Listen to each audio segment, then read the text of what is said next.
दोस्तों इस समय हमारी फूलगोभी की फसल में ब्लाइट का जो प्रकोप है वो बहुत तेजी से बढ़ रहा है। काफ़ी किसान भाइयों की फसल में मैंने देखा है, फ़ोन कॉल और व्हाट्सएप भी मेरे पास काफ़ी किसान भाइयों के आए हैं और मैंने अपनी फसल में भी देखा है कि ब्लाइट का जो प्रकोप है वो बहुत तेज़ी से बढ़ रहा है इस समय फूलगोभी की फसल में। दोस्तों इसका प्रकोप मौसम में अचानक से होने वाले बदलाव की वजह से भी हो सकता है, मौसम में ज़्यादा नमी की वजह से भी हो सकता है। रात को ऊपर से ओस भी आने लग गई है, पत्तों पर ज़्यादा देर तक अगर पानी जमा रहता है तो उसकी वजह से भी ब्लाइट का प्रकोप हो जाता है। ब्लाइट का मतलब होता है कि पत्ती धब्बा रोग। आपकी फूलगोभी की फसल में आपने देखा होगा कि गोभी की जो पत्तियां होती हैं उसके ऊपर व्हाइट या ब्राउन कलर के धब्बे से बन जाते हैं और उसके बाद में धीरे धीरे वो पूरे पत्तों में फैल जाते हैं। इस तरह का जो प्रकोप है वो आपकी फूलगोभी की फसल में इस समय देखने को मिल सकता है। अगर आपने अपने खेत में जाकर नहीं देखा है तो आप जाकर देख सकते हैं। आपकी फूलगोभी की फसल चाहे किसी भी अवस्था में हो, वो आपकी फूलगोभी की फसल में किसी भी अवस्था में आ सकता है, चाहे प्लांटेशन के तुरंत बाद भी आ सकता है और जो है फूल की अवस्था में भी आ सकता है, यानी कभी भी आपकी फूलगोभी की फसल में इसका अटैक हो सकता है। समय रहते अगर आप इसका उपचार नहीं करते हैं, स्प्रे वगैरह नहीं करते हैं तो इसका प्रकोप धीरे धीरे बढ़ जाता है। फूलगोभी में पत्ते का सबसे ज्यादा महत्व होता है। पत्ते की क्वालिटी अगर खराब हो गई तो आपके फूल की क्वालिटी भी उसके बाद में खराब हो जाती है। तो यहां पर आपको तुरंत जो है अपनी फूलगोभी की फसल में ब्लाइट का प्रकोप जो है हो गया है अगर, या नहीं भी हुआ है तो प्रिवेंटिव में आपको स्प्रे निकाल देने हैं। दोस्तों आज के इस वीडियो में हम इसी टॉपिक पे बात करेंगे कि फूलगोभी की फसल में ब्लाइट को कंट्रोल करने के लिए प्रिवेंटिव में आपको कौन कौन से स्टेप लेने हैं, और अगर ब्लाइट का प्रकोप आपकी फूलगोभी की फसल में हो जाता है तो उसके बाद में आपको कौन कौन से स्प्रे यहां पर निकालने हैं। कंप्लीट जानकारी आज के इस वीडियो में आपको मिलेगी। वीडियो को लास्ट तक वॉच करना है। चैनल पे अगर नए हैं या सब्सक्राइब नहीं किया है तो चैनल को सब्सक्राइब कर लीजिए और साथ में बेल आइकन भी प्रेस कर दीजिए ताकि समय समय पे आपको खेतीबाड़ी से रिलेटेड वीडियोस मिलते रहें। नमस्कार दोस्तों, मेरा नाम है सुरेश और आप देख रहे हैं खेत किसान झुंझुनू। तो इस समय हमारी फूलगोभी की फसल में ब्लाइट का प्रकोप बहुत ही तेजी से बढ़ता हुआ देखा जा रहा है। तो इसको रोकने के लिए सबसे पहले आपको अपनी फूलगोभी की फसल में बराबर नजर बनाए रखनी है। ऐसा नहीं कि आप सोचते रहें कि ब्लाइट का प्रकोप हो जाएगा उसके बाद में आप स्प्रे निकालेंगे। तो ऐसा अगर आप करेंगे तो इससे आपका जो उत्पादन है वो काफी हद तक प्रभावित हो सकता है। समय रहते अगर आप इसका प्रिवेंटिव में ही सॉल्यूशन निकालेंगे, प्रिवेंटिव में ही अगर आप स्प्रे वगैरह निकालते रहेंगे तब तो आपकी फसल ब्लाइट के प्रकोप से बची रहेगी। अन्यथा अगर आपकी फसल में ब्लाइट का प्रकोप हो जाता है तो उसके बाद में आसानी से इसको कंट्रोल करना काफी मुश्किल हो जाता है।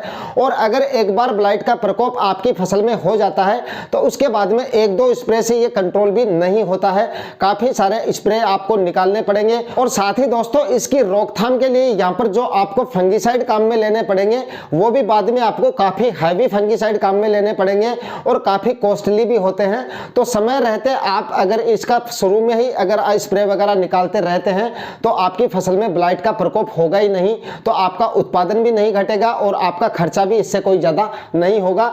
आपको समय समय पर स्प्रे वगैरह निकालते रहने हैं। तो प्रिवेंटिव में अगर यहाँ पर हम फंगिसाइड की बात करें तो यहाँ पर आप पावर ग्रो कंपनी का मैंडोज जो फंगिसाइड आता है वो आप काम में ले सकते हैं। इंडोफिल कंपनी का M45 फंगिसाइड आप काम में ले सकते हैं। यूपीएल कंपनी का साफ जो फंगिसाइड आता है वो भी आप काम में ले सकते हैं। और इसके साथ ही धानुका कंपनी का जो धानुस्टिन फंगिसाइड आता है वो भी आप काम में ले सकते हैं। इन तीनों चारों फंगिसाइड में से जो भी आप काम में ले रहे हैं उसकी 40 ग्राम प्रति 15 लीटर स्प्रे टैंक के हिसाब से आपको खुराक रखनी है। और इन तीनों चारों फंगिसाइड का आप जो है 6-7 दिन के अंतराल से बदल कर जो है स्प्रे निकालते रहेंगे तो आपकी फूलगोभी की फसल में ब्लाइट का जो प्रकोप है वो आपको कम से कम देखने को मिलेगा। लेकिन दोस्तों अगर आपकी फूलगोभी की फसल में ब्लाइट का प्रकोप हो गया है, यानी पत्ती धब्बा रोग जो है आपकी फूलगोभी की फसल में आ गया है, उसके बाद आपको क्या करना है? तो उसके बाद में आपको जो कॉस्टली और हैवी फंगिसाइड आते हैं वो आपको काम में लेने पड़ेंगे।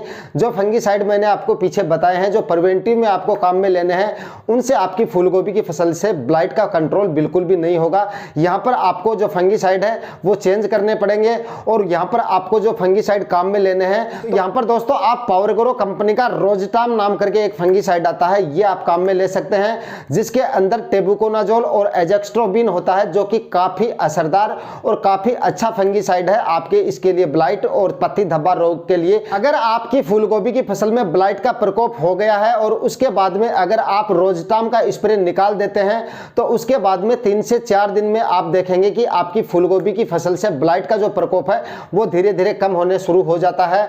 और 1-2 स्प्रे आपको जरूर निकालने पड़ेंगे, ऐसा नहीं है कि आप एक स्प्रे में ही इसको कंट्रोल कर लेंगे। अगर 3-4 दिन के अंतराल से आप 2 या 3 स्प्रे अपनी फूलगोभी की फसल से पावरग्रो कंपनी के रोजटाम का निकाल देते हैं तो उसके बाद आप देखेंगे कि आपकी फूलगोभी की फसल से जो ब्लाइट का प्रकोप है वो धीरे धीरे कम होना शुरू हो जाएगा। और यहां पर आप जो है पावरग्रो कंपनी का रोजटाम यहां पर अगर आपको नहीं मिलता है तो आप टेबुकोनाजोल और जो एजेक्स्ट्रोबिन का कॉम्बिनेशन होता है, इसके कॉम्बिनेशन का कोई दूसरा फंगिसाइड भी आप यहां पर काम में ले सकते हो। और एक और फंगिसाइड यहां पर मैं आपको बता देता हूं, तो बायर कंपनी का नेटिवो जो फंगिसाइड आता है वो भी काफी शानदार और काफी असरदार फंगिसाइड है, यहां पर आप वो भी काम में ले सकते हो। ब्लाइट और पत्ती धब्बा रोग के लिए ये भी काफी असरदार और काफी अच्छा फंगिसाइड है, तो यहां पर आप बायर कंपनी का नेटिवो भी काम में ले सकते हो। हालांकि बायर का नेटिवो थोड़ा सा कॉस्टली जरूर आता है लेकिन काफी असरदार फंगिसाइड है और इसके रिजल्ट जो है वो काफी अच्छे हैं, तो यहां पर आप नेटिवो भी काम में ले सकते हो। जो भी फंगिसाइड आपको अपने एरिया में मिल जाता है इन दोनों में से कोई सा भी एक फंगिसाइड यहां पर आप काम में ले सकते हो। अगर आपकी फूलगोभी की फसल में ब्लाइट अथवा पत्ती धब्बा रोग का प्रकोप हो गया है और ये स्प्रे आप निकाल देंगे तो आपकी फूलगोभी की फसल में अच्छा उत्पादन आपको देखने को मिलेगा और आपकी फूलगोभी की फसल में फूल अथवा पत्तियों में फंगस से रिलेटेड कोई भी बीमारी आपको देखने को नहीं मिलेगी। तो दोस्तों आज के वीडियो में दी गई जानकारियां अगर आपको इंफॉर्मेटिव लगी तो वीडियो को लाइक शेयर कर दीजिएगा, चैनल पे नए हैं तो सब्सक्राइब जरूर कर लीजिएगा। मिलते हैं किसी नए वीडियो में नए टॉपिक के साथ, तब तक के लिए जय हिंद।